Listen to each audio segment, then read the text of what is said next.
جب میں اسٹوڈیو کے اندر آیا یہاں پر تو میری ملاقات ہو گئی میرے ایک پرانے ہمارے دوست اور بھائی حضرت علامہ مولانا محمد فاروق چشتی صاحب سے، جو صوفیانہ محفل کی تو زینت ہوتے ہیں، ہر جمعے کو آپ ان کو دیکھتے ہیں، اور ماشاءاللہ ویسے بھی وہ نور ٹی وی پر اکثر و بیشتر مختلف پروگراموں میں اور خاص کر کے قبلہ پیر علاء الدین صدیقی صاحب کی مائیت میں وہ نظر آتے ہیں، تو بڑی ان کی خدمات ہیں۔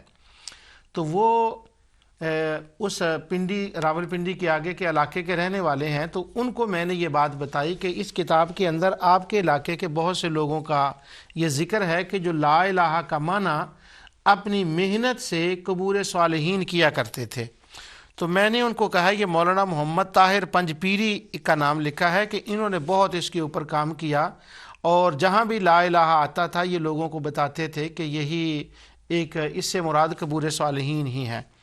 تو حافظ محمد فاروق چشتی صاحب کہنے لگے کہ میرا بچپن بھی اسی علاقے میں گزرا ہے، اور جن مدارس کا یہ نام لکھا ہے میں ان مدارس میں پڑھتا رہا ہوں ابتدائی تعلیم میں، تو یہ میری آنکھوں کا واقعہ ہے اور میں نے کانوں سے سنا، اور ہمیں یہ پڑھایا جاتا تھا کہ لا الہ کا یہی مطلب ہے، اور تمام انبیاء دنیا میں اس لیے تشریف لائے کہ وہ آ کے لوگوں کو قبور کی عبادت سے روکیں، سب ان کے اندر امتوں کے اندر یہی شرک تھا۔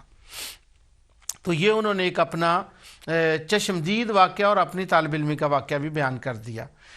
تو ویسے ان کتابوں کے اندر بھی یہی کچھ ہے۔ تو آئیں ذرا قرآن کریم سے آپ پوچھتے ہیں، یہ پنج پیری کو اور وہ سارے علاقے کو چھوڑ دیں وہاں پچرا کو، تو قرآن سے پوچھیں کہ قرآن کیا کہتا ہے کہ کیا جو پہلی امتیں تھیں اقوام عالم کے اندر جو ہوتا تھا شرک، کیا وہ قبور صالحین کے اوپر ہوتا تھا؟ تو اس کی ابتدا میں کر رہا ہوں سب سے پہلے حضرت سیدنا نوح علیہ السلام کی قوم سے۔ اللہ تعالیٰ ارشاد فرماتا ہے، یہ سورہ نوح ہے اور اس کی آیت نمبر 24 ہے، یہ پہلی امت ہے جس کی طرف اللہ تعالیٰ نے حضرت نوح علیہ السلام کو بھیجا، یعنی جو گمراہ ہوئے، پہلے سے لوگ گمراہ تھے نوح علیہ السلام کے آنے سے پہلے، اور حضرت نوح علیہ السلام ان کی طرف آئے۔ اللہ تعالیٰ فرماتا ہے وَقَالُوا لَا تَذَرُنَّ آلِهَتَكُمْ، اور ان کے جو بڑے لیڈر تھے قوم کے، وہ کہنے لگے کہ اپنے معبودوں کو ہرگز نہ چھوڑنا۔ اب لفظ آیا ہے آلِهَتَكُمْ، یعنی نوح علیہ السلام کی قوم ان کو اپنا معبود مانتی تھی، پیر نہیں مانتی تھی، رہنما نہیں مانتی تھی، اور وہ تھے بت۔ اب اللہ تعالیٰ تو فرمائے کہ نوح علیہ السلام کی قوم بتوں کی عبادت کرتی تھی، اور ساتھ اللہ تعالیٰ نے ان 5 بتوں کے نام بھی گنوا دیے کہ اللہ تعالیٰ فرماتا ہے وَلَا تَذَرُنَّ، ان کی قوم کے لیڈروں نے کہا ان معبودوں کو نہ چھوڑو، وَدًّا وَلَا سُوَاعًا وَلَا یغوث وَیعوق وَنَسْرَ، ایک کا نام ود تھا، ایک کا نام سوا، یغوث اور یعوق اور نصر، یہ 5 بت تھے۔ تو قوم نوح ان 5 بتوں کی عبادت کرتی تھی۔ تو اللہ تعالیٰ نے آگے فرمایا یہ جو 5 بت تھے وَقَدْ أَضَلُّوا كَثِيرًا، انہوں نے بہت سے لوگوں کو گمراہ کیا، یعنی بتوں نے گمراہ کیا۔ یہاں ایک کسی کے ذہن میں اشکال آ سکتا ہے کہ بتوں نے کیسے گمراہ کیا، تو اس کا جواب سورہ ابراہیم کے اندر گزر چکا ہے کہ اللہ تعالیٰ ارشاد فرماتا ہے کہ حضرت ابراہیم علیہ السلام نے اللہ کے حضور دعا کی۔ وہ سورہ ابراہیم کی 35 اور 36 آیت کے اندر اس کا ذکر ہے کہ رب اجعل ھذا بلدا آمنا واجنبنی وبنی ان نعبد الاصنام، کہ یا اللہ یہ لوگ جو اصنام کی عبادت کرتے ہیں، رب انا ہن اضللن کثیرا من الناس، بے شک ان بتوں نے بہت سے لوگوں کو گمراہ کر دیا۔ تو بت جو ہوتے ہیں وہ گمراہی کا سبب بنتے ہیں، در حقیقت گمراہ کرنے والے تو ان کے پیچھے وہ شیاطین لعین ہوتے ہیں جو بتوں کے اندر گفتگو کر کے لوگوں کو غلط راستے پہ ڈالتے ہیں۔ تو وَقَدْ أَضَلُّوا كَثِيرًا، اللہ فرماتا ہے انہوں نے تو بہت سے لوگوں کو گمراہ کیا۔ اب جنہوں نے گمراہ کیا ہو، بلا وہ نیک اور صالح لوگ ہوں گے، بلا وہ انبیاء اور اولیاء ہوں گے، لیکن جو محنت کرنے والے ہیں وہ کہتے ہیں کہ وہ 5 پیر تھے۔ یہ 5 پیر کا کیا مطلب ہے اس کی میں آگے جا کر تفصیل عرض کرتا ہوں۔ یہ ایک لفظ چل پڑا کہ 5 پیر کا، تو میں عرض یہ کر رہا ہوں کہ پہلی قوم حضرت نوح علیہ السلام کی قوم بتوں کو ماننے والی تھی، اور کیا وہ بت کن کے تھے؟ وہ نیک اور صالحین لوگوں کے بت بنائے گئے تھے؟ بالکل غلط ہے، وہ نیک صالحین کے بت نہیں بنائے گئے تھے۔ اس پر انشاءاللہ میں 2-3 لیکچر دینے والا ہوں اس مسئلے پر آگے چل کر۔ آج اس طرح میں یہ بتانا چاہتا ہوں کہ بتایا جاتا ہے تمام انبیاء کی امتیں پیروں کو، نبیوں کو، ولیوں کو، درباروں کو مانتی تھی۔ اب ذرا سنتے جائیے۔ حضرت نوح علیہ السلام کے بعد دوسری جس قوم کا ذکر میں آپ کے سامنے کرنے لگا ہوں وہ حضرت سیدنا ابراہیم علیہ السلام کی قوم تھی، جس کو قوم خلیل کہا جاتا ہے، جس کی طرف حضرت ابراہیم علیہ السلام مبعوث ہو کر تشریف لائے۔ حضرت ابراہیم علیہ السلام کی جو قوم ہے اس کا ذکر قرآن کریم میں بڑے مختلف مقامات پر آیا ہے، لیکن اس وقت میں آپ کے سامنے سورہ انعام، سورہ انبیاء اور سورہ صافات اور سورہ شعراء، یہ چند ایک مقامات ہیں جن کا میں بڑی شارٹیسٹ وے سے ان کا میں ذکر کرتا ہوں۔ اب دیکھیں، کہا یہ جاتا ہے کہ ہر نبی اس لیے آیا کہ وہ لوگوں کو قبر پرستی سے روکے، کیونکہ وہ لوگ قبروں کو مانتے تھے۔ اب قوم خلیل کا پہلا حال سورہ انعام کے اندر ہے۔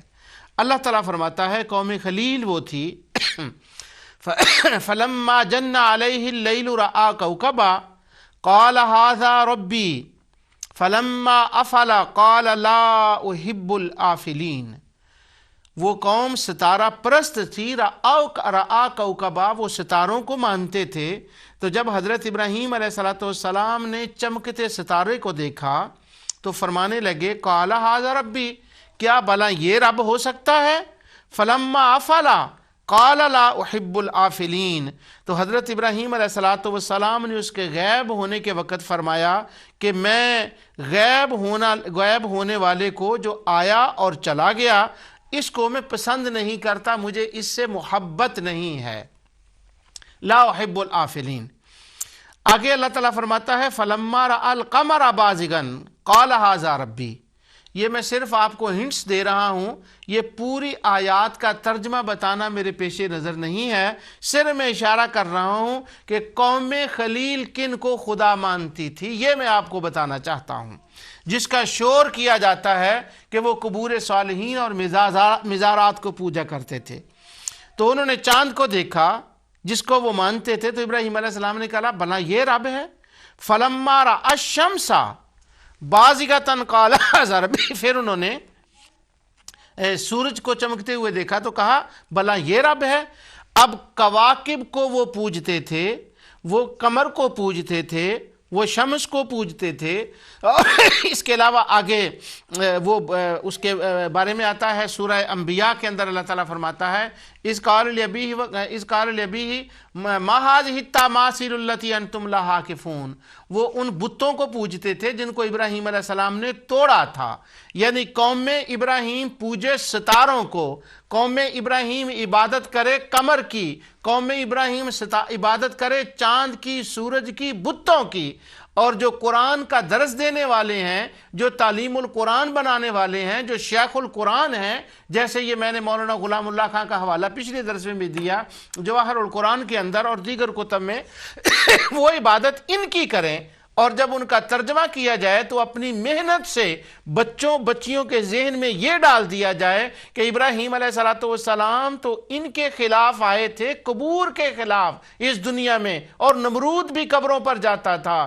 حالانکہ نمرود تو ایسا بدبخت تھا، وہ قبر تو ایک طرف رہی، قبروں والے تو ایک طرف رہے، وہ تو خود کو خدا کہتا تھا، وہ کہتا تھا میرے اندر خدائی خون ہے، میں خدا ہوں، میرے ہوتے ہوئے اور کون خدا ہو سکتا ہے، نعوذ باللہ۔ وہ کہتا تھا کالا انا اوحی و امیت، میں ہوں جو زندہ بھی کر سکتا ہوں، مارتا ہوں۔ بھلا وہ دعویٰ کرنے والا وہ مزارات پر جانے والا تھا، اور جب لا الہ کا ترجمہ کیا جاتا ہے تو یہ اس کے اندر سے نکالا جاتا ہے۔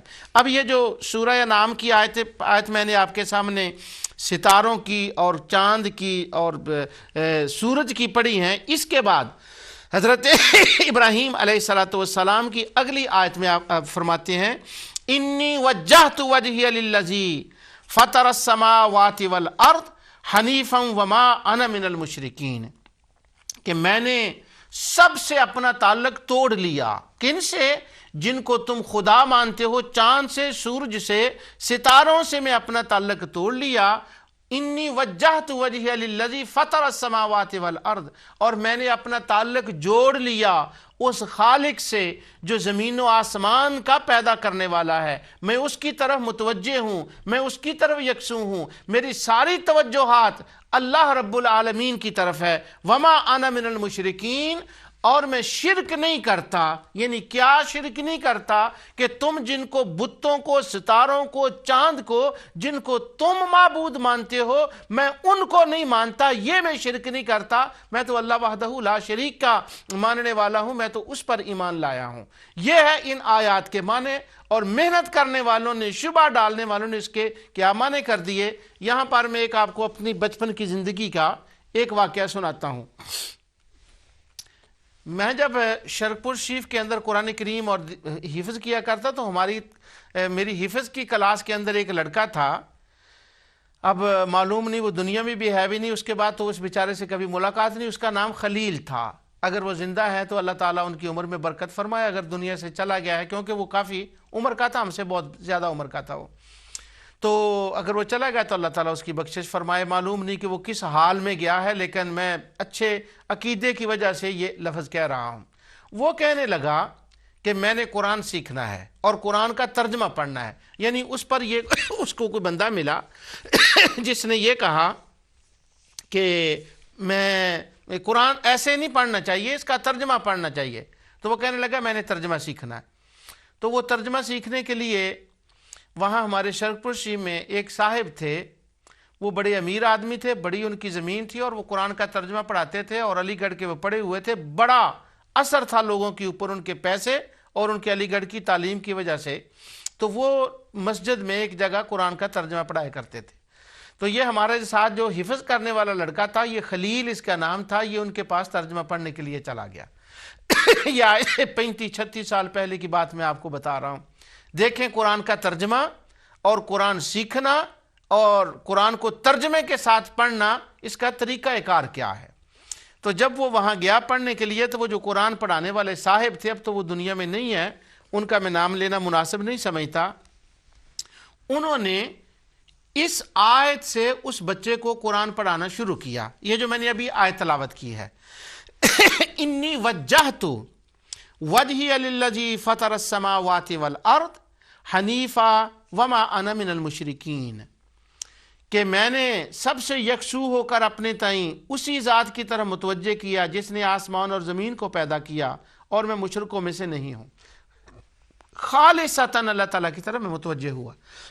یہ آیت انہوں نے پڑھائی، اور پڑھانے کے بعد کہا بیٹے جب تم نماز کے لیے کھڑے ہو تو یہ سنت ہے کہ نماز میں کھڑے ہونے سے پہلے، اللہ اکبر کہنے سے پہلے یہ آیت تلاوت کر لیا کریں، اور جب تلاوت کرو یہ آیت تو تصور کیا کرو، شرک پور شریف کے اندر حضرت میاں شیر محمد صاحب شرک پوری رحمۃ اللہ تعالی علیہ کا مزار اقدس ہے، اور شرک پور شریف کے گرد و نواح کوئی چھوٹے چھوٹے اور بھی مزارات اولیاء کرام کے اپنے زمانے میں ہیں بھی۔ ایک حافظ سندھی صاحب رحمۃ اللہ علیہ تھے، لاہور میں داتا صاحب رحمۃ اللہ علیہ تھے، تو وہاں ہم جایا کرتے تھے حاضری کے لیے۔ تو وہ ترجمہ پڑھانے والا کہنے لگا جب تم یوں کہو نا انی وجہت وجہی للذی فطر السماوات والارض، تو جب انی وجہت وجہی للہ کہو، فطر السماوات والارض حنیفہ تک جب پہنچو، تو پھر جب اللہ اکبر کے لیے ہاتھ اٹھاؤ تو یہ نیت کیا کرو، یہ تصور باندھا کرو کہ یا اللہ میں نے یہ جو شرک پور کے اندر دربار ہے اس کو چھوڑ دیا، داتا کے دربار کو چھوڑ دیا، حافظ سندھی صاحب مرحوم کے دربار کو چھوڑ دیا، میں نے سیال شریف کے دربار کو چھوڑ دیا، میں نے فلاں کو، یہ تمام درباروں سے حنفاء للہ مشرکین، سب شرکوں کی طرف سے ہٹ جاؤ۔ تو نماز کی نیت کرتے وقت یوں کہو کہ میں نے ان سے توجہ ہٹا لی، ان سے رخ موڑ لیا اور اس وحدہ لا شریک سے رخ جوڑ لیا۔ تو اس نیت کے ساتھ اپنی نماز کی ابتدا کیا کرو، یہ سنت خلیل ہے۔ امام الموحدین حضرت ابراہیم علیہ السلام یہی نیت فرمایا کرتے تھے کہ وہ درباروں سے لوگوں کو ہٹا کر ادھر سے تعلق جوڑ کر رب العالمین کے ساتھ تعلق جوڑا کرتے تھے، ان سے موڑا کرتے تھے اور رب کے ساتھ تعلق جوڑا کرتے تھے۔ یہ وہ ترجمہ پڑھ کر آیا۔ تو جب ہم نماز میں کھڑے ہوتے تو وہ ذرا دیر لگاتا خلیل، تو میں نے اس سے پوچھا کہ یہ اتنی دیر کیوں لگاتا ہے، تو پھر اس نے مجھے یہ کہانی سنائی ساری۔ یہ میں اس لیے آپ کو سنا رہا ہوں کہ جن کے پاس آپ اپنے بچے اور بچیوں کو قرآن کے نام پر بھیجتے ہیں، وہاں وہ قرآن کیا سیکھتے ہیں۔ حالانکہ میں آیات آپ کے سامنے پڑھ آیا ہوں کہ حضرت ابراہیم علیہ السلام کی قوم کون تھی۔ تو سیدنا ابراہیم علیہ السلام کے بعد اچھا اب دیکھیے، میں نے سورہ شعراء کی پڑھی، اب انی وجہت وجہی للہ، میں نے اللہ کی طرف توجہ کی، اس کا مطلب کیا ہے، وہ کن کو پوجتے تھے ان کے قوم۔ یہ سورہ شعراء کی آیت نمبر 70، 71، 74، یہ ایک لمبی چیزیں آ رہی ہیں، ان کے اندر اللہ تعالیٰ فرماتا ہے کہ اذ قال لأبیہ وقومہ ما تعبدون، حضرت ابراہیم علیہ السلام نے اپنے عرفی باپ سے کہا۔ عرفی باپ میں اس لیے کہہ رہا ہوں کہ ان کے چچا نے ان کو پالا تھا جس کا نام آزر تھا، تو وہ بت پرست تھا۔ ان کا والد تو طارق تھا اور وہ تو موحد مسلمان تھا، جس کے لیے حضرت ابراہیم علیہ السلام نے ربنا اغفر لی ولوالدی میں اس کے لیے دعا کی اور ہمیشہ دعا کرتے تھے۔ یہ ایک الگ بحث ہے۔ آگے 71 آیت میں اللہ تعالیٰ فرماتا ہے ان کی قوم کس کی عبادت کرتی تھی، ما تعبدون قالوا نعبد اصناما فنظل لها عاکفین، تو وہ کہنے لگے کہ ہم بتوں کو پوجتے ہیں اور ان کی پوجا پر ڈٹے ہوئے ہیں۔ یعنی قوم پوجے ستاروں کو، قوم پوجے چاند کو، قوم پوجے سورج کو، قوم پوجے بتوں کو، اور شیخ القرآن صاحب جب قرآن پڑھائیں تو بتائیں وہ قوم قبروں کو پوجتی تھی۔ اس سے بڑا بھی دھاندلی کوئی ہو سکتی ہے؟ آگے اللہ تعالیٰ فرماتا ہے قال هل يسمعونكم إذ تدعون أو ينفعونكم أو يضرون قال أفرأيتم ما كنتم تعبدون أنتم وآباؤكم الأقدمون۔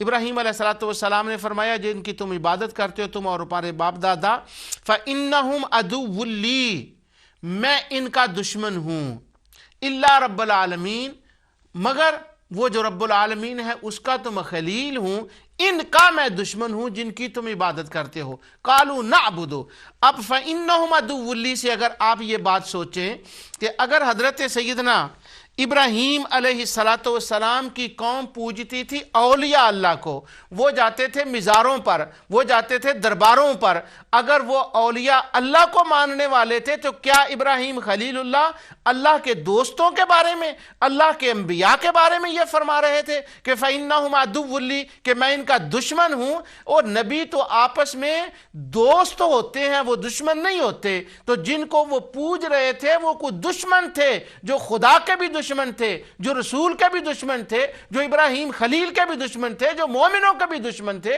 وہ تو کوئی دشمنوں کی پوجا کر رہے تھے۔ اور ہمارے شبہ ڈالنے والے خوارج اور حروری دوست یہ کہتے ہیں کہ نہیں، وہ تو اولیاء اللہ کو پوجتے تھے، وہ تو قبور کو پوجتے تھے۔ یہ آیات میں اس لیے آپ کو بتا رہا ہوں کہ یہ دیکھیں کہ قرآن کریم جب پڑھایا جاتا ہے، قرآن کے نام پر کورس کرایا جاتا ہے تعلیم القرآن کے اندر، تو اس کا کیا اثر ہوتا ہے۔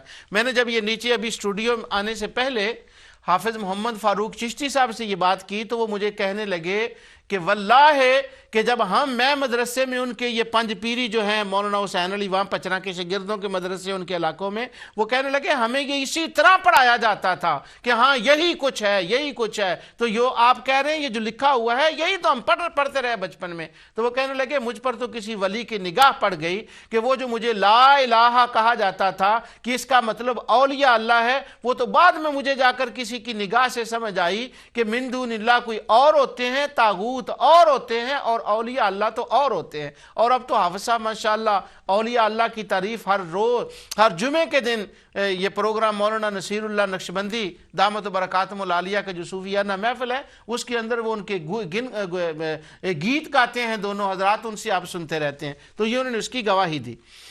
یہ اتنی بڑی دھاندلی ہے لا الہ کا ترجمہ کرنے میں اور کہنے میں کہ اس سے مراد اصحاب قبور ہیں، شاید اس سے بڑی کوئی دھاندلی نہ ہوئی ہو۔ اور مجھے جو حیرت ہوتی ہے وہ اس بات پر ہوتی ہے کہ پاکستان کے اندر ایک حلقے میں اگر الیکشن ہو تو الیکشن کے اندر کوئی 150-10 ووٹوں کی دھاندلی ہو جائے تو کوحرام مچ جاتا ہے کہ یہ دھاندلی ہو گئی، دھاندلی ہو گئی۔ وہ میڈیا پر، اخباروں میں کو کہتے ہیں دھاندلی ہو گئی، کوئی اس کو قبول نہیں کرتا۔ اور حیرت اس بات پر ہے کہ اگر پاکستان کے ایک حلقے کے الیکشن میں ایک دھاندلی 50 ووٹوں کی ہو تو پورا ملک تڑپ جائے، پورا میڈیا تڑپ جائے، اور یہاں پورے قرآن کی آیتوں کے ساتھ دھاندلی ہو رہی ہے اور کوئی ایک آنکھ بھی رونے والی نہیں ہے، کوئی ایک بھی تڑپنے والا نہیں ہے، کوئی ایک بھی احتجاج کرنے والا نہیں ہے کہ لوگوں یہ قرآن کے نام پر لوٹا جا رہا ہے۔ وہ ابراہیم علیہ السلام کی قوم کے ساتھ جو کہا جاتا ہے وہ قبروں پر جاتے تھے، وہ تو ستاروں کو مانتے تھے، وہ تو بتوں کو مانتے تھے، یہ دھاندلی ہے قرآن کے ساتھ۔ یارو اگر الیکشن میں دھاندلی ہو تو لاکھوں سینکڑوں آنکھیں احتجاج رونے والی ہوں، احتجاج کرنے والی ہوں، اور قرآن کے ساتھ دھاندلی ہو تو ایک آنکھ بھی اس پہ آنسو نہ برسائے۔ اس سے بڑا اور کس بات پر احتجاج ہو سکتا ہے؟ تو بچو اور دیکھو قرآن کے مفہوم کو کس طرح سے بگاڑ کر رکھ دیا گیا ہے۔ اللہ اکبر۔ اب وہ بات لمبی ہو رہی ہے، آگے سنیے۔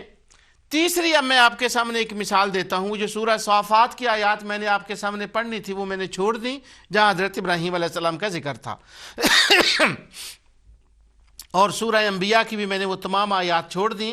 جو کنسپٹ ہے وہ آپ کے سامنے آ گیا۔ اب حضرت سیدنا الیاس علیہ السلام جو اللہ تعالیٰ کے نبی ہیں، جن کا ذکر سورہ صافات میں آیا ہے اور دیگر مقامات پر بھی ان کا نام آیا ہے، تو اب میں ان کا آپ کے سامنے حالات بیان کرتا ہوں کہ حضرت ابراہیم وہ کس کو پکارتے تھے اور کن کی وہ عبادت کرتے تھے۔ کیونکہ جب یہ سورہ صافات پڑھائی جاتی ہے تو حضرت الیاس علیہ السلام کا یہ ذکر کیا جاتا ہے کہ ان کے بھی وہاں کچھ دربار تھے، بنے ہوئے تھے، عرس بھی ہوتے تھے، میلے بھی ہوتے تھے، اور وہیں پر وہ لوگ جایا کرتے تھے اور جا کر وہ جاتے تھے اور جا کر ان کی عبادت کرتے تھے۔ اس پر میں حوالے ابھی پڑھتا ہوں آپ کے سامنے، اور قرآن دیکھیے کیا کہتا ہے۔ اللہ تعالیٰ فرماتا ہے وَإِنَّ إِلْيَاسَ لَمِنَ الْمُرْسَلِينَ، اور الیاس بھی اللہ کے نبیوں میں سے تھے۔ اِذْ قَالَ لِقَوْمِهِ أَلَا تَتَّقُونَ، جب انہوں نے اپنی قوم سے کہا کہ تم ڈرتے کیوں نہیں، اللہ تعالیٰ سے کیوں نہیں ڈرتے، تم کیا کر رہے ہو؟ اب دیکھیں الیاس علیہ السلام کیا فرما رہے ہیں، ان کی قوم کیا کر رہی ہے، اور ہمارے محنتی لوگ کیا بتا رہے ہیں۔ یورپ کے اندر 1000 سینٹر ہے، جو میں نے پچھلے پروگرام میں بتایا، جو یہی کچھ بتا رہا ہے کہ قوم الیاس، قوم نوح، قوم خلیل، قوم موسیٰ اور مشرکین مکہ یہ سب قبروں کو بابر جایا کرتے، یہ قبر پرست تھے، اور اسی کا نام انہوں نے شرک علی القبور رکھا ہے۔ اور جہاں یہ آیات آتی ہیں وہاں ذہن میں ڈال دیا جاتا ہے کہ دیکھیں قرآن کیا کہتا ہے۔ تو یہ دھاندلی ہو رہی ہے قرآن شریف کی تفسیر کے ساتھ۔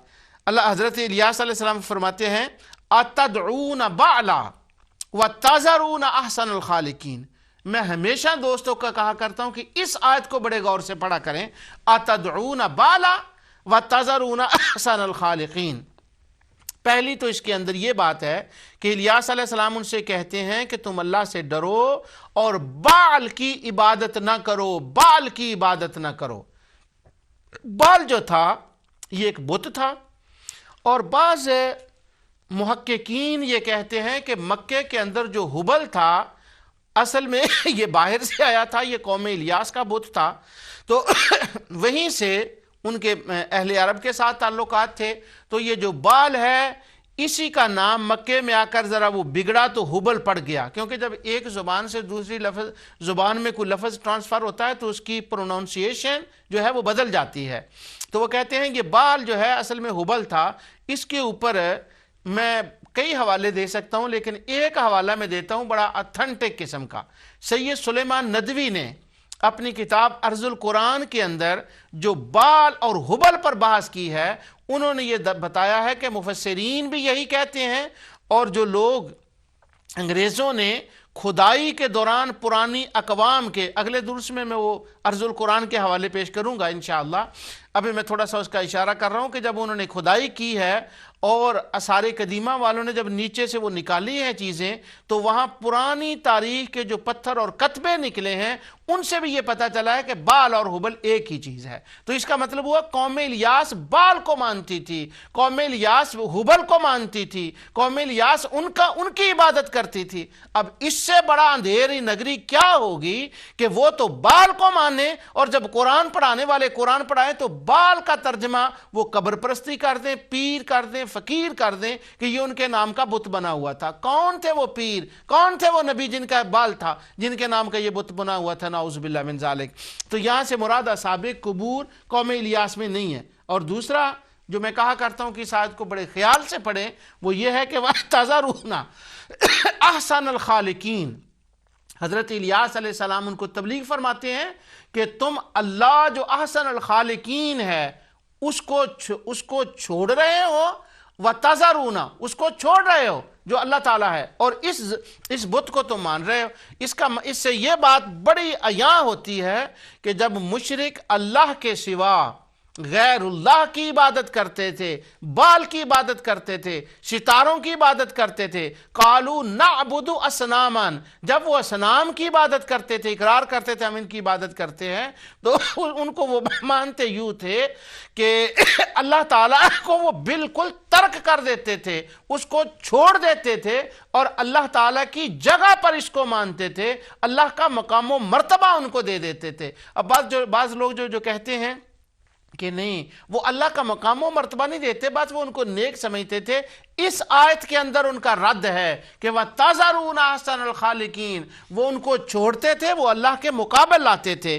اور آگے حضرت الیاس علیہ السلام فرماتے ہیں، جس کو اللہ تعالیٰ نے ان کا قول بیان فرمایا قرآن میں، اللہ ربکم ورب آبائکم الاولین، بے شک یہ تھا کہ وہ اللہ رب پروردگار تمہارا بھی ہے اور تم سے پہلے لوگوں کا بھی ہے۔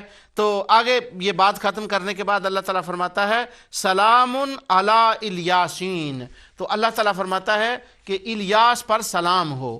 یہاں اس بات کا براہ راست میرے موضوع سے تعلق نہیں ہے، لیکن کیونکہ یہ سورہ صافات کی میں نے آپ کے سامنے تلاوت کی ہے، میں نے اس میں ایک بات یہ عرض کر دوں کہ شرک کے خلاف اور توحید کے بارے میں جب پڑھنا ہو تو یہ صورتیں سورہ یاسین، بلکہ اس سے پہلے سورہ سبا، سورہ فاطر، سورہ یاسین، صافات، صاد اور زمر، اور اس سے آگے کی صورتیں، ان کے اندر توحید اور رد شرک کا بیان ہے۔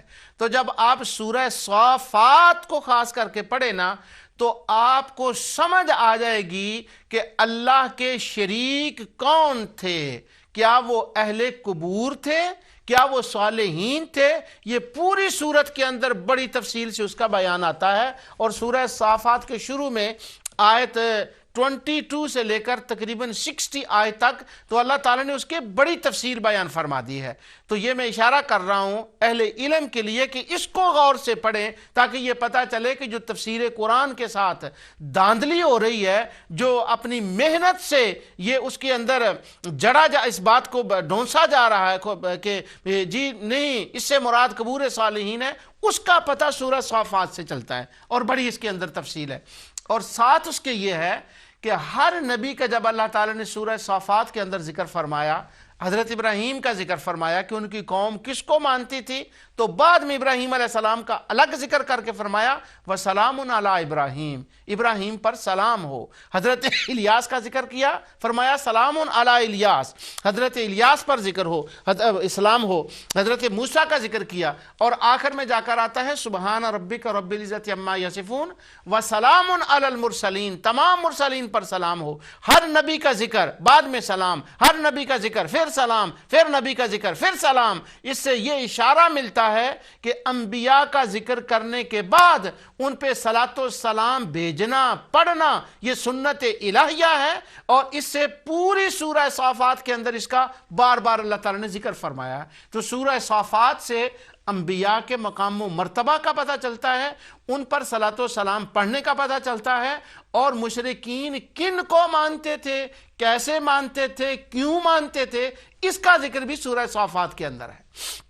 تو لہٰذا جب آپ قرآن پڑھائیں، آپ قرآن کی تلاوت کریں تو اس بات کا اس ذہن میں خیال رکھیں۔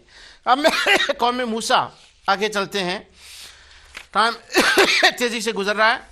حضرت سیدنا موسیٰ علیہ السلام کی قوم کا ذکر، یہ بھی قرآن میں آپ جانتے ہیں کہ بہت مقامات پر حضرت سیدنا موسیٰ علیہ السلام کی قوم کا ذکر آیا ہے۔ تو اس وقت جو میں آپ کے سامنے تلاوت کرنے لگا ہوں یہ سورہ طٰہٰ کی آیات ہیں کہ قوم موسیٰ نے جب شرک کیا تو کن کی عبادت کی۔ حضرت موسیٰ علیہ السلام چلے گئے اللہ تعالیٰ سے ہم کلام ہونے کے لیے، اور حضرت سیدنا ہارون علیہ السلام کو انہوں نے اپنے پیچھے چھوڑ دیا کہ میرے پیچھے تو نے قوم کی حفاظت کرنی ہے۔ سورہ اعراف میں بہت مقامات پر اس کا ذکر آتا ہے۔ اب انہوں نے اللہ تعالیٰ کو چھوڑ کر قوم موسیٰ نے کسی اور کی عبادت شروع کر دی۔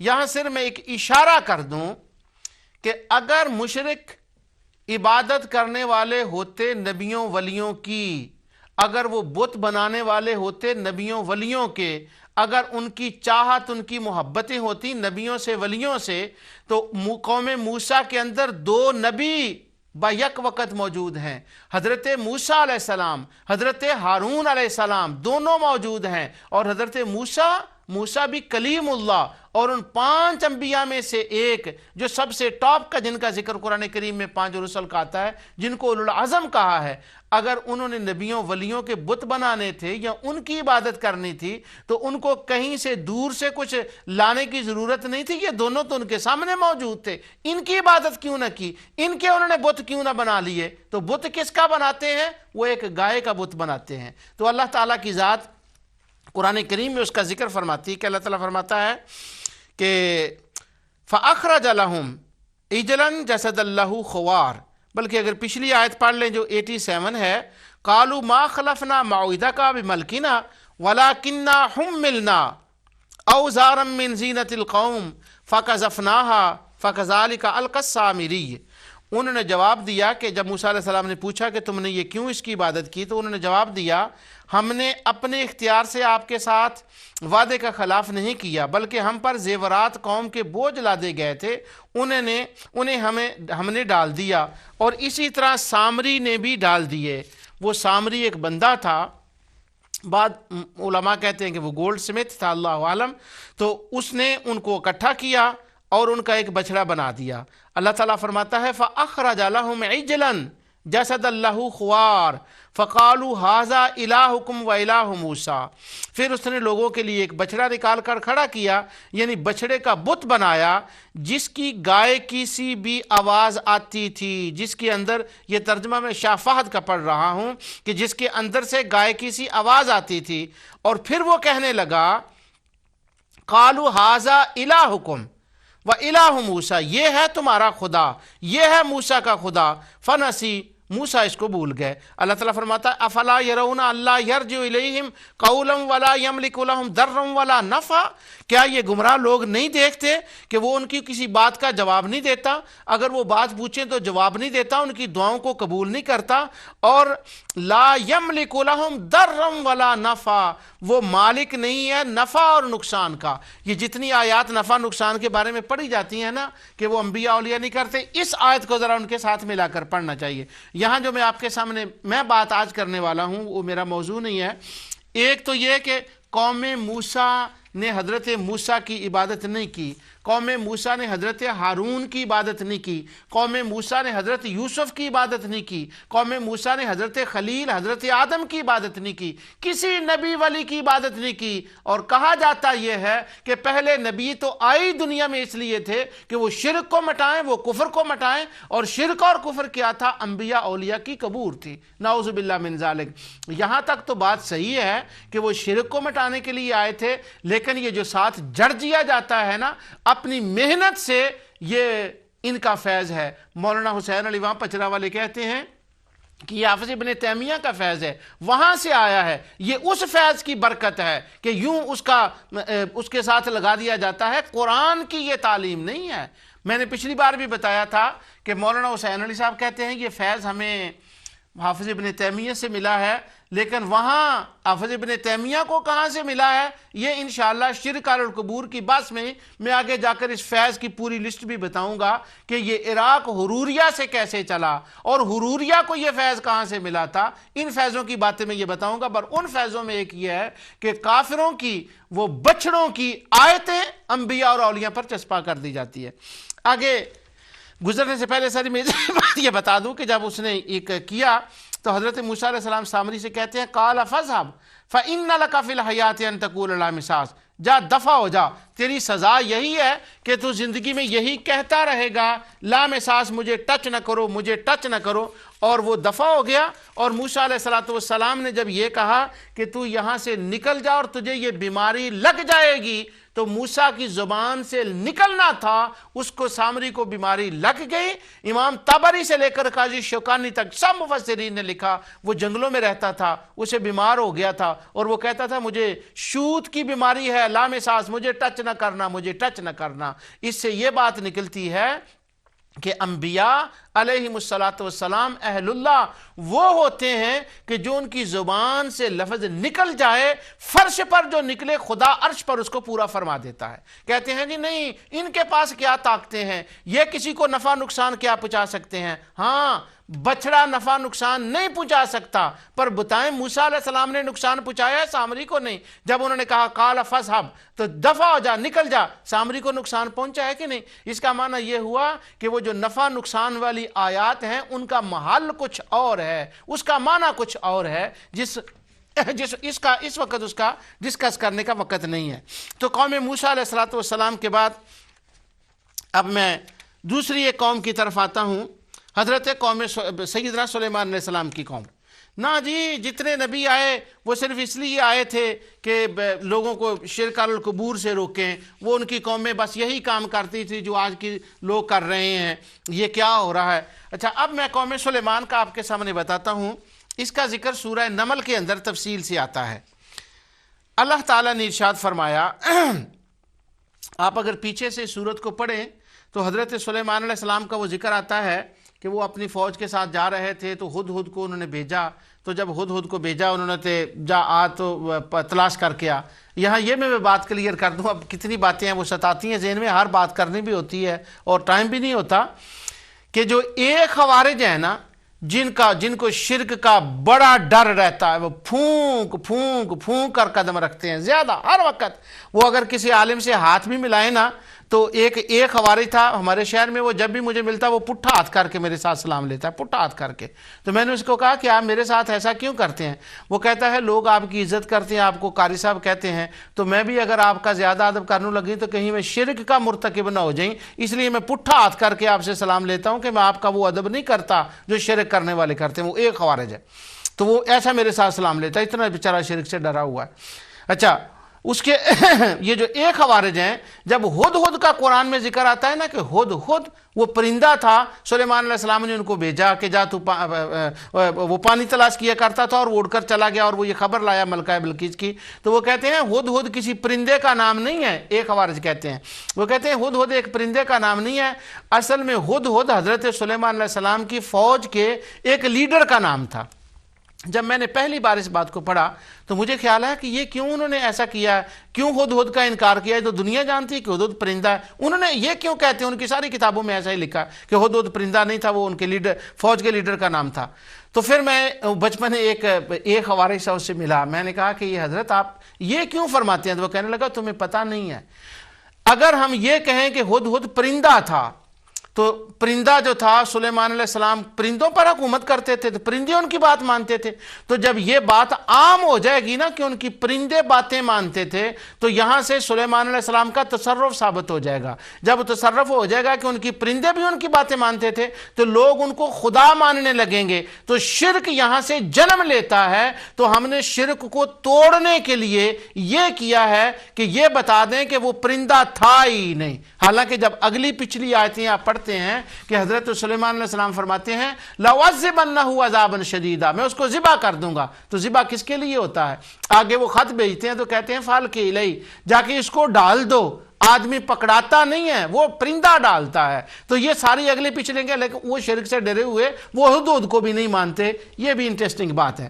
اب وہ ہدہد جو ہے وہ خبر لے کر آتا ہے حضرت سلیمان علیہ السلام کے پاس، آ کر کہتا ہے انی وجدت امرأۃ تملکہم وَأُوتِیَتْ مِنْ كُلِّ شَيْءٍ وَلَهَا عَرْشٌ عَظِيمٌ، کہ میں نے ایک عورت دیکھی کہ ان لوگوں پر وہ بادشاہی کرتی ہے، کوئین ہے، اور ہر چیز اسے میسر ہے، اور اس کا ایک بہت بڑا تخت ہے۔ وہ ہدہد سلیمان علیہ السلام کو خبر دیتا ہے وَجَدْتُهَا وَقَوْمَهَا يَسْجُدُونَ لِلشَّمْسِ مِن دُونِ اللَّهِ، اللہ اکبر۔ وہ کہتا ہے میں نے ان کو پایا، میں نے اس قوم کو دیکھا، مشرک قوم کو دیکھا، اس بت پرست قوم کو دیکھا کہ وہ کیا کرتے تھے۔ حضرت وہ ہدہد کہتا ہے کہ یسجدون للشمس، وہ تو سورج کی عبادت کرتے تھے، اور وہ سورج کو ماننے والے تھے، وہ تاروں کو اس کو ماننے والے تھے، مظاہر قدرت کی عبادت کرتے تھے۔ تو یہاں صرف میں دوبارہ اپنی بات کو مور کلیئر کر دوں کہ میں نے شروع سے آپ کو بتایا کہ قوم نوح بھی بتوں کی عبادت کرتی تھی، قوم خلیل ستاروں چاند کی عبادت کرتی تھی، قوم موسیٰ جو تھی وہ انہوں نے بچڑے کی عبادت کی، کیونکہ اس کے اندر سے اس کی آواز آئی تو اس آواز نے ان کو امپریس کیا۔ جیسے دیگر مشرکین کے جو بتوں کی عبادت کرنے والے تھے، وہ بتوں سے جب آوازیں جنات کی آتی تو وہ امپریس ہوتے تھے۔ قوم الیاس بال کی عبادت کرتی تھی۔ اب سارے میں آپ کے سامنے پڑھ رہا ہوں، حضرت سلیمان کی قوم سورج کی عبادت کرنے والی تھی، اور شیخ القرآن کہلانے والوں، وہ جگہ جگہ قرآن کا درس دینے والوں، اور اپنی محنت سے لا الہ کا مطلب انبیاء اور صالحین کا مزار کرنے والوں، ذرا یہ تو بتاؤ کہ اگر قوم حضرت سلیمان علیہ السلام کی قوم، میں قوم ان کی اس لیے کہہ رہا ہوں کہ اس وقت وہی نبی تھے، ان کا وہ زمانہ تھا، اگر وہ قبروں کو عبادت کرتے تو ہدہد کو یہاں کہنا چاہیے تھا وَجَدْتُهَا قَوْمَهَا يَسْجُدُونَ لِلْقُبُورِ، یسجدون للقبور یا یسجدون للقبر کہنا چاہیے تھا، یا للانبیاء والصالحین کہنا چاہیے تھا۔ وہ تو للشمس کہہ رہا ہے۔ اس کا مطلب ہوا کہ وہ قوم پیروں فقیروں کی عبادت نہیں، وہ سورج چاند کی عبادت کرتی تھی۔ اور لوگ سورج اور چاند کی کیوں عبادت کرتے تھے، ان کو کیوں مانتے تھے؟ میں نے پچھلے درس میں حافظ ابن تیمیہ کے حوالے سے یہ بتا دیا تھا کہ حافظ ابن تیمیہ نے فتاوی ابن تیمیہ میں جہاں انہوں نے سائبین کا ذکر کیا ہے اور جہاں انہوں نے مشرکین کا ذکر کیا ہے، کتاب الربوبیہ کے اندر وہ کہتے تھے، حافظ صاحب لکھتے ہیں کہ یہ اقوام جو کواکب کو خدا مانتی، سورج کو چاند کو، یہ اس لیے تھا کہ وہ کہتے تھے کہ اللہ تعالیٰ کے نعوذ باللہ جز سے کچھ ارواح ایسی پیدا ہوئی ہیں کہ وہ ان کے پیچھے ہیں۔ ظاہراً سورج ہے، پیچھے ایک روح ہے، ظاہراً چاند ہے، پیچھے اس کے روح ہے، ظاہراً ستارہ ہے، پیچھے اس کے روح ہے۔ تو وہ کہتے تھے ہم ان ارواح کی اصل میں عبادت کرتے ہیں اور وہ خدا کا جز ہے، نعوذ باللہ من ذالک۔ یہ بات علامہ ابن حزم الظاہری نے بھی الملل والنحل میں بھی لکھی ہے، حافظ ابن تیمیہ نے بھی لکھی ہے، اور سید سلیمان ندوی نے ارض القرآن کے اندر بھی لکھی ہے۔ تو اب یہ بھی پتہ چل گیا کہ ان کی عبادت کی وجہ کیا تھی، اور آگے چل کر میں بتاؤں گا کہ انہی ارواح کے بت بھی بنائے گئے تھے، حافظ صاحب کی زبانی بھی اور دیگر تاریخ اور تفاسیر کے حوالے سے بھی انشاءاللہ۔ تو اب پہلی امتوں کا حال آپ نے دیکھ لیا، اب مشرکین مکہ کا دیکھتے ہیں۔ اس کے بعد یہ ٹائم جو ہے مجھے بار بار کہا جا رہا ہے کہ وہ ختم ہو گیا۔ اللہ تعالیٰ فرماتا ہے مشرکین مکہ کا حال بیان ہوتا ہے سورہ نجم کے اندر، افرأیتم اللات والعزی ومناۃ الثالثۃ الاخری۔ اللہ تعالیٰ فرماتا ہے مشرکین مکہ لات کو مانتے تھے، وہ عزا کو مانتے تھے، اور ان کی تیسری جو منات تھی وہ اس کو مانتے تھے۔ اور آگے اللہ تعالیٰ نے ان کا رد فرمایا کہ ان ہی الا اسماء سمیتموہا انتم وآباؤکم ما انزل اللہ بہا من سلطان، یہ نام ہی نام ہے جو تم نے گھڑ لیے، تم نے اور تمہارے باپ دادا نے گھڑ لیے، اس لیے یہ ان کی کوئی حقیقت نہیں ہے۔ تو میں نے حضرت نوح علیہ السلام سے لے کر آقا دو جہاں صلی اللہ علیہ وسلم مشرکین مکہ تک کی پوری تاریخ قرآن سے آپ کو بتا دی کہ لا الہ الا اللہ کا مطلب کیا ہے۔ اب جو میں نے بگننگ میں آیت پڑھی تھی سورہ انبیاء کی 20، اس کو میں دوبارہ پڑھتا ہوں کہ اللہ تعالیٰ فرماتا ہے وما ارسلنا من قبلک وما ارسلنا من قبلک من رسول الا نوحی الیہ انہ لا الہ الا انا فاعبدون۔ جتنے بھی رسول دنیا میں آئے ان سب کا پیغام ایک ہی تھا، اللہ کے سوا کوئی معبود نہیں، اللہ کا کوئی شریک نہیں، بس وہی ایک معبود ہے، اسی کی عبادت کرو، وہی حاجت روا ہے، وہی مشکل کشا ہے۔ تو جب یہ انبیاء کہتے تھے اور کسی کا وہ رد کر رہے تھے کہ یہ بھی معبود نہیں ہے، یہ بھی معبود نہیں ہے، تو پوری قرآنک آیات سے میں نے آپ کو اللہ تعالیٰ کی توفیق سے یہ بتا دیا کہ وہ کون تھے جن کا انکار کیا جا رہا تھا۔ تو شرک علی القبور پر جن شبہات کا میں پہلے اس اصل مسئلے کو شروع کرنے سے پہلے میں ان شبہات کا جواب دے رہا ہوں کہ جو اپنی محنت اور اپنے زور سے، اپنے الفاظ سے، جس کے اوپر زور دے کے اپنی محنت سے یہ ثابت کیا جاتا ہے کہ سب مشرکین ان کی انبیاء اولیاء کی عبادت کرتے تھے۔ اللہ تعالیٰ کی توفیق سے میں نے قرآن کریم سے پچھلے درس میں یہ بھی بتا دیا تھا کہ انبیاء اور صالحین کو تو وہ سرے سے مانتے نہیں تھے، اور دنیا سے جانے کے بعد وہ زندگی کے ہی قائل نہیں تھے، وہ تو قبروں کو ہی نہیں مانتے تھے۔ قد یئسوا من الآخرۃ کما یئس الکفار من اصحاب القبور، وہ تو اصحاب قبور سے ویسے ہی نا امید تھے کہ نہ انہوں نے اٹھنا ہے، نہ انہوں نے جواب دینا ہے۔ جو کچھ میں نے آج کے درس میں بیان کیا، اللہ تعالیٰ اپنے حبیب علیہ السلام کے صدقے سے اس کو قبول فرمائے، اور قرآن کریم کو اسی انداز سے پڑھیں، اور یہی اس کا حق ہے۔ اور یہ جو ان آیات کو صالحین کی قبور پر لگایا جاتا ہے، یہ تاریخ انسانیت کی سب سے بڑی دھاندلی ہے۔ اس کے خلاف احتجاج کے لیے بھی ٹھا کر کے نہیں، قرآن کی صورت میں کھڑے ہوں، کیونکہ نور ٹی وی ایک صوفی کا ٹی وی ہے، صوفی ٹھا نہیں بتاتے، وہ تو واہ بتاتے ہیں، اور قرآن کریم کی آیات کے ساتھ اس کا احتجاج کرنا سب مسلمانوں پر فرض ہے۔ وما علینا الا البلاغ۔